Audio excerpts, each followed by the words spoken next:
A concepção de dignidade é você tratar cada homem como se fosse um Napoleão. E quando você está ali num hospital deitado com uma enfermeira cuidando de você, você entende isso, você percebe isso, porque ela está te tratando como um Napoleão. Hoje, o Contraponto tem o prazer de receber Dr. Luiz Fernando Vidal, presidente da Associação Juízes para a Democracia. Presidente, o senhor foi juiz da primeira vara, meses atrás, da infância da capital paulista, cidade que concentra a maior população de adolescentes cumprindo medidas socioeducativas de privação de liberdade. Com base no que o senhor vê no dia a dia, há realmente um aumento da criminalidade envolvendo menores de 18 anos? Eu acho que existe um aumento da criminalidade de um modo geral, envolvendo tanto o adolescente quanto o adulto, particularmente nos últimos meses, em função do agravamento da situação econômica. Agora, existe uma exposição maior do fenômeno da delinquência juvenil na mídia, que torna esse fenômeno mais perceptível e é alvo de uma preocupação maior da parte da sociedade. Agora, não vejo uma elevação da participação do adolescente na massa de crimes praticados. Tá certo. O senhor saberia dizer exatamente onde está o problema central do enfrentamento da delinquência juvenil? Eu acho que na privação de direitos, na falta de direitos, não é? Me parece que é um equívoco você imaginar que aumentar penas, ou que recrudescer o sistema, ou que ser mais rápido vai resolver algum tipo de problema. O próprio sistema normativo, ele indica que a solução é o gozo de direitos, é a gente trabalhar no sentido de entregar ao adolescente os direitos a que ele faz jus como mecanismo de contenção, como mecanismo de controle social. E o senhor acha que isso hoje não acontece? Não acontece, não acontece. Quando a gente tem o contato com essa meninada que aparece no fórum, que vem conduzida pela polícia, a gente percebe nitidamente que são adolescentes que não têm inserção na rede escolar, que não tem uma vida comunitária adequada, não tem acesso ao lazer, não tem acesso ao mundo do trabalho, não tem acesso à saúde, ou seja, é uma privação constante de direitos. Total, né? Total. E isso só pode levar a essas reações indesejadas, das quais esses atos infracionais, na verdade, são apenas uma das expressões. Que, na verdade, também nós pensamos serem ações, mas na verdade são reações. São reações, sem dúvida. Isso é importante são que o senhor reações, disse. sem dúvida. É um dado da criminologia que as pessoas reagem de maneiras diferentes aos estímulos, aos fatores do ambiente e da sua própria personalidade. E uma destas formas de reação é a prática de infração, mas é apenas uma. Outras, às vezes, são mais desejadas ou mais toleradas, como a rebeldia, como a arte, como a resignação, como o conformismo, mas a infração penal é uma dessas formas. E a gente tem que partir do pressuposto de que, se não houver a compreensão dessa perspectiva do que é a infração penal para um adolescente, nós vamos trabalhar num sentido equivocado, num sentido inútil, sem muito resultado lá adiante, porque você vai entender que ele pratica infração penal porque ele quer, ou porque ele quer levar uma vida desregrada, ou porque ele é maldoso, ou porque ele não é do bem, quando na verdade é apenas uma manifestação. Agora, na sua opinião, o toque de recolher é uma boa medida ou nada mais é do que uma ilusão de segurança? Eu acho que não é uma ilusão de segurança. Mais do que uma ilusão de segurança, o toque de recolher, a mim, parece uma providência de cunho fascista. É mesmo? Eu não teria a menor dúvida em fazer essa afirmação. Por quê? Eu justamente venho de falar o quê? Nós precisamos investir no gozo de direitos pelos adolescentes. E você seria incoerente, né? Exato. Você faz medidas de privação de direitos. Quando você fala em toque de recolher, de um lado você está restringindo, sem apoio na lei, o direito à convivência comunitária e o direito ao lazer, porque afinal de contas o toque de recolher é para a hora que o menino não está trabalhando ou estudando. Então ela tem uma medida, uma providência que tem um caráter de afronta direta a um dispositivo da Constituição que garante essa convivência comunitária, esse direito ao lazer, sem contar, evidentemente, a inversão de papéis, porque é o Estado se imiscuindo na dinâmica da família, dando regras que cumpre a família estabelecer. E eu acho que um segundo aspecto, e aí a questão se torna bastante evidente, a afirmação do que eu fiz, do seu caráter fascista, é o fato de que o toque de recolher jamais foi projetado ou jamais foi instituído nos jardins aqui em São Paulo, ou num bairro nobre de Brasília, ou num bairro nobre de qualquer cidade, grande cidade do país. Não, o toque de recolher é sempre instituído em locais, em comunidades onde há pobreza, onde há, de alguma forma, privação de direitos. Ou seja, é uma medida autoritária de controle social. Tem se chamado isso, né, de toque de acolher, mas eu acho que o nome, as denominações não mudam as coisas na sua substância. O que o senhor pensa da proposta do governador José Serra em aumentar o tempo de internação do jovem infrator para 10 anos? É mais um daqueles equívocos e mais uma daquelas providências sempre simbólicas. nesse sentido, né, doutor? É sempre isso. É sempre isso. É uma resposta meramente ideológica, não no sentido de filiação a um sistema político ou de filiação a uma doutrina política, não. Ideológica no sentido de achismo, né? Vamos então aumentar o tempo de privação de liberdade para dar uma resposta àquilo com o que nós não sabemos lidar. Isso é fundamentalmente o que está em questão. A Constituição diz que a privação da liberdade para o adolescente é breve. Sim. Então, a gente já percebe que não faz muito sentido a Constituição dizer, olha, a privação é breve e uma proposta legislativa vamos aumentar. Já há uma contradição aí. Um segundo aspecto que me parece bastante importante para a gente compreender isso também é que, por força do que diz a Constituição, toda medida socioeducativa tem que ter um caráter socioeducativo, uma finalidade socioeducativa. Senão, não deveria ter esse nome. Senão, vira pena comum e muito que bem. É a mesma coisa que uma pena de morte ou galés ou qualquer coisa do gênero. Bom, ao propor a elevação do tempo de cumprimento dessas medidas, o governo se esqueceu de oferecer a contrapartida necessária, que qual é? Qual é o programa socioeducativo que nós então vamos desenvolver aumentando este tempo? Esta resposta não foi dada. Então, aumenta-se o tempo, a gente já não sabe o que faz nesse prazo de 3 anos e agora vamos ter que inventar alguma coisa para 10 ou para 15 anos, sem que a gente tenha a menor noção do que se pretende, o que se pretende fazer com essa molecada neste tempo a mais. Vai deixar lá na FEBEM sem fazer nada, absolutamente desocupado, sem proposta, sem finalidade nenhuma, ou há alguma proposta socioeducativa? Se justifica do ponto de vista pedagógico e do ponto de vista criminológico você usar este tempo a mais para alguma finalidade. Eu creio que isso é evidente, todo mundo sabe que não há essa preocupação, não há como responder a essa pergunta, e isso, além de tudo, ainda vai gerar uma consequência bastante grave. Nós não temos equipamentos para dar resposta à demanda que isso vai criar. Sim. Nós não temos estabelecimentos, nós não temos unidades de internação para dar atendimento a toda essa demanda. Daqui a alguns anos, nós vamos lamentar, mais uma vez, o excesso de população, a desocupação, a ociosidade. Mais ou menos o que acontece nas prisões no sistema hoje. Adulto, mais ou menos. Ele tende a reproduzir a mesma coisa, o mesmo fenômeno. Agora, há quem diga ser importante uma atualização do ECA. O senhor concorda? Também Nesse não. sentido também não? Também não, porque o Estatuto vai completar 20 anos agora. Não é? Nós temos uma mania no Brasil de achar que a lei está errada. Né?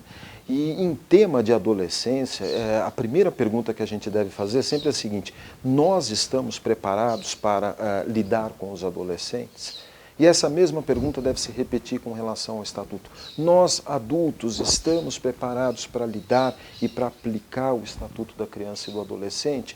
Eu acho que os fatos estão aí para provar que não. Nós estamos lidando há 20 anos com o Estatuto sem abandonar uma mentalidade ultrapassada, criminológica sem sentido, de punição, de rigor, que não se justifica mais. E quando a gente age sem estar preparado, os resultados são desastrosos. E quando os resultados desastrosos aparecem, nós ou culpamos o adolescente que não sossega, ou nós culpamos a lei que não funciona. Agora, jamais paramos para pensar, e nós? Nunca nos culpamos. Bem? Fizemos o que tinha que ser feito? Eu creio que não. Presidente, e quanto à proposta do senador Aloysio Mercadante, recém-aprovada na Comissão de Direitos Humanos do Senado, que prevê 15 anos de detenção para o adulto que envolver adolescentes em crimes. O senhor concorda com essa? Não, eu acho que isso aí não faz o menor sentido, é mais um tipo de resposta absolutamente simbólica para um problema que não vai ser solucionado com isso e nem vai ser minorado com isso. É outra produção cinematográfica? Outra produção cinematográfica. O que não se percebe aí é o seguinte, você apenar, primeiro, de uma maneira tão desproporcional, com até 15 anos, uma conduta de influenciar um adolescente, dá a impressão de que não se considera que o adolescente é sujeito do seu próprio destino. E isso expressa uma ideia do ponto de vista criminológico e do ponto de vista da doutrina de proteção integral, um equívoco. Por quê? Porque o adolescente, nós partimos e devemos partir da premissa de que ele é sujeito de direitos, ele é senhor da sua vontade, dono e protagonista do seu destino e, portanto, responsável pelos seus atos. Ele não é ninguém que vai à prática de infrações penais porque um adulto malfeitor resolveu levá-lo ao mau caminho. Isso é uma idealização da juventude, uma idealização... Quer dizer, ele nunca é induzido, o senhor acha isso? Não é induzido nesse sentido de faça porque eu quero. Agora, é de se reconhecer que essas ligações do adolescente com adultos pode inseri-lo num contexto favorável à produção de infrações penais. Sem dúvida, quase que isso uma deve sugestão, ser considerado. né? Quase que É uma evidente, sugestão. é evidente. Isso deve ser considerado. Agora, não alvo de uma temática específica de uma lei penal, porque me parece que aí é um sem sentido, uma tolice. Doutor Vidal, estamos em falta na educação das nossas crianças. Mas diga-nos, também vem faltando afeto nesse processo educacional? Não há a menor dúvida, até porque não há educação sem afeto, não é verdade? E essa educação que se reclama tanto, a gente também deve compreender do que estamos falando, do que se trata. Não basta da educação formal de você querer inserir na marra um adolescente, uma criança dentro da escola, mas de você seduzir a criança para o processo pedagógico e dar a ela um processo pedagógico que forme uma pessoa em condições de convivência sadia, adequada, produtiva, no sentido criativa, dentro da sociedade. E não no sentido de adestramento, no sentido de conformação. Vamos dar uma escola onde o adolescente, onde a criança simplesmente aprende a ser submisso. Muitas vezes, no sistema de justiça, a gente percebe que as postulações, as pretensões e as reclamações dos operadores do direito em relação à falta de condição das escolas e da educação no Brasil tem esse caráter de moralização da pobreza, tem esse caráter de normalização do comportamento do adolescente. Não é disso que se trata. A Lei de Diretriz e Base não trata disso, a Constituição não trata disso e qualquer proposta sociopedagógica vai nos dizer o quê? Que nós temos que trabalhar o adolescente para ensiná-lo a ser autônomo conforme as regras do Estado de Direito. Isto implica também rebeldia, isto implica também transgressão e nós temos que saber lidar com isso. Doutor Fernando Vidal, nós estamos gostando de ver, o senhor é bastante firme nas suas posições, né? Mas nós vamos parar alguns instantes, você continue aí, que daqui a pouco estaremos de volta com o doutor Luiz Fernando Vidal, presidente da Associação Juízes para a Democracia.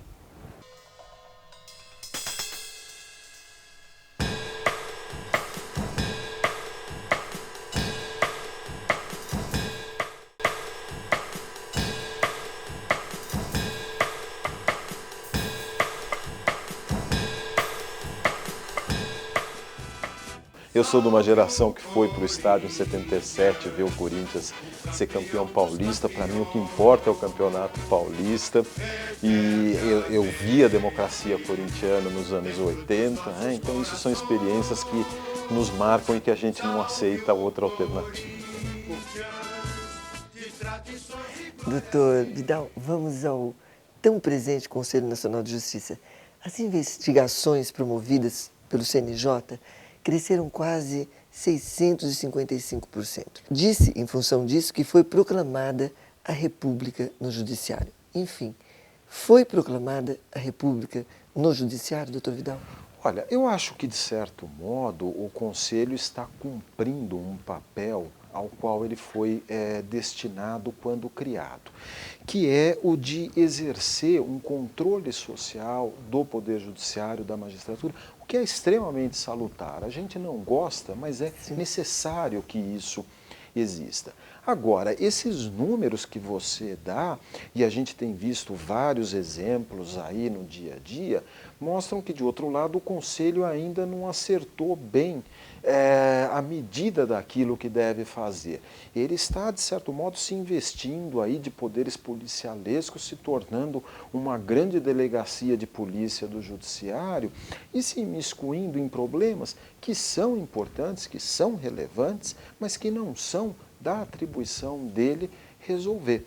O Conselho precisa perceber isso, porque senão ele vai começar a sofrer, e na verdade já está sofrendo um pouco, a chamada síndrome do poder. Eu agora vou adiante, não tenho mais limites, investigo, faço e aconteço. Né? Nada do que se torna espetacular é bom. Você falou que a República chegou ao Judiciário. E eu me lembro de imediato da famosa República dos Promotores que houve nos anos 90. Aquilo não foi saudável, nem para eles promotores, nem para a sociedade, nem para o Estado de Direito e nem para ninguém. Inclusive, há quem defenda que esse modelo de números exigido pelo CNJ serve apenas para fábricas de parafusos. Talvez é um estímulo a gente ter metas a cumprir, coisa que nunca se falou no judiciário, e aí é o lado interessante. Agora, é desalentador a gente perceber que estas metas são fixadas sem que nos deem os meios para cumpri-las, não é? E aí a gente se vê de fato vestido de macacão, com um martelo na mão, batendo na linha de produção. Eu confesso, muitas vezes a gente acaba percebendo que você faz um serviço burocrático, um serviço de produção em série. Então, talvez, muito embora a gente não use mais toga, nós vamos tirar o paletó, vestir um macacão, usar uma toquinha e um óculos de soldador para trabalhar. E não esquecer do capacete. O capacete, porque é segurança também, é evidente. Ainda no CNJ, doutor Vidal, cá entre nós, as corregedorias têm falhado, como prega o próprio CNJ? Olha, eu acho que as corregedorias de justiça, elas têm um defeito de concepção, de estrutura. Né? Eles são órgãos que pensam a partir da lógica do poder, e aí eu me refiro às cúpulas dos tribunais, e pensam a partir de uma estrutura absolutamente hierarquizada de concepção do judiciário. Elas só servem para a primeira instância. Então, evidentemente que em função dessa distorção de concepção que elas têm, de pensar como a cúpula e dentro de uma lógica hierarquizada, elas falham e falham muito. E quando atuam, muitas vezes são injustas em função destes defeitos. Muito embora a gente deva reconhecer a boa-fé das pessoas que atuam, não se trata absolutamente disso. Então, nesse sentido, eu acho que elas falham, sim. Mudemos de assunto. Conte para nós, presidente, qual é a finalidade da associação que o senhor preside, ou seja, Juízes para a Democracia? Olha, é uma associação que ela nasceu de uma preocupação dupla de democratização do Poder Judiciário, logo depois da Constituição de 88. Era jovem? Jovem, sem dúvida. Quantos anos ela tem? Vai fazer 20 anos. Ela foi fundada em 91, dia 13 de maio. Naquela época se comemorava o 13 de maio. Né? O primeiro presidente foi o hoje desembargador Vilém, Antônio Carlos Vilém. Tá. Né? E então nós tínhamos e temos essa preocupação com a democratização do Poder Judiciário de um lado e de outro lado uma preocupação do serviço de magistratura como um serviço público, a prestação jurisdicional como um serviço público estritamente vinculado e orientado à efetivação dos direitos fundamentais. Sim. E à observância do Estado de Direito. Ou seja, pensa no cidadão. Pensando no cidadão, na pessoa humana, na dimensão da sua dignidade. Evidentemente que nós não temos o monopólio desta prática, sim, mas reunimos pessoas que procuram pensar e atuar em função dessas ideias e desses princípios. O senhor considera isso uma tarefa fácil? É muito difícil, é muito difícil. A começar por esta lógica de produção a que nós estamos submetidos hoje em Que dia. falamos também no programa inteiro. E que né? falamos agora. Né? E depois porque ela impõe desafios e impõe você superar culturas e superar resistências, reacionarismos mesmo, e portanto incompreensões de todo tipo, de toda ordem, que entretanto não nos desanimam, elas nos fortalecem. Sim, mas o senhor foi recém-empossado, né? Isso, eu tomei posse agora em maio, o mandato começou em E maio. com toda essa firmeza, isso vai longe, né? Quer dizer, A nossa ideia é que façamos 20, 40, 60, 80 e nos tornemos tão antigos quanto a própria justiça. Né? cada passo andado já será um sucesso, Já né? será um sucesso, É verdade. sem a menor dúvida. Na visão aristotélica, democracia em muito se aproxima de demagogia. Aristóteles tinha razão? Olha, eu acho que se você pensar a lógica da democracia a partir das distorções que o poder político e o poder econômico, enfim, que os poderosos praticam e impõem ao sistema, sem dúvida que ela tem um risco muito grande de se tornar demagogia e, mais do que demagogia, de se tornar uma democracia autoritária, por mais contraditório que isso possa parecer. E hoje a gente vivencia isso de uma forma extremamente perceptível, extremamente clara, aí, de minorias impondo as suas vontades às maiorias, minorias dirigindo comunidades, países, Sim. ordens jurídicas a partir dos seus poucos e privados interesses. Agora, me parece que se a gente pensar a democracia no seu verdadeiro sentido, se a gente pensar a democracia dentro de uma lógica de se ouvir e de uma lógica de se pensar e praticar o sistema político a partir dos desejos e dos desígnios das pessoas comuns, do cidadão, nós não vamos jamais correr o risco da demagogia. Doutor Vidal, o senhor é uma pessoa jovem e me parece ter bastante energia. O senhor é corredor? Acho que é, né? Eu corro todo dia, faço a minha ginástica pelo Diariamente? menos 1 hora por dia. Quando eu não estou correndo, eu nado ou faço um pouco de ginástica, de musculação. Agora, tudo isso é fruto das experiências que a gente tem na vida. Né? A gente vai vivendo e vai aprendendo com os acidentes e com os tropeços e vencendo o sedentarismo. Né? Sim, E aí eu mas- cheguei aí fazendo... E é uma forma, o senhor também tem inspirações, não é? Quando corre, não tem? É gostoso, Dizem. a gente quando corre fica consigo próprio, né? A gente vê o entorno, mas na verdade está voltado para dentro, né? Você está controlando o seu coração, você está controlando a sua respiração, os seus músculos. A gente faz isso até de uma maneira automática, mas é um momento muito interessante de você estar só consigo. Eu gosto de correr sozinho, não gosto de companhia, não gosto de ninguém falando, não gosto de aparelho de Sozinho não, música, consigo nada. mesmo, né? Comigo mesmo. Bom, mas agora, tratando de futebol, o senhor é absolutamente democrático ou pensa que todos deveriam torcer pelo mesmo e amado time de Luiz Fernando Vidal? Não, todo